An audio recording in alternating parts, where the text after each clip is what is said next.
মা মা ঠিক আছে। কাকে? উপন্যাসের নায়িকা। তাই? হ্যাঁ, কোথায়? আর ওই যে একটা লাইব্রেরি আছে বুঝছো, হ্যাঁ। ও ওইখানে প্রত্যেকদিন যায়, বই পড়ে, বই কেনে, ওইখানে গিয়ে পেয়ে গেছি মা। বাবা, লাইব্রেরিতে? হ্যাঁ। আজকাল তো বই পড়া মানুষ পাওয়াই যায় না। আমি আমার স্টুডেন্টদের কত বলি বই পড় বই পড়, কেউ পড়ে না। মেয়েটা নিশ্চয়ই ভালো হবে। এটা তো নিশ্চয়ই ভালো মা। তা আমি না একটা সাদা কালো টিভি। দুর্বোকা ছেলে। সাদা কালো হলো সব রঙের সমষ্টি। চালিয়ে যা। কিন্তু মা, চারদিকে যে পরিমাণ বিচ্ছেদের গল্প, হতাশ হতাশ লাগে।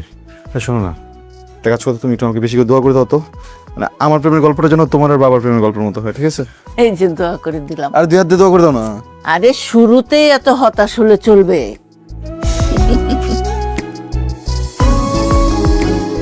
আম্মা আমার বেশি ভালোবাসে।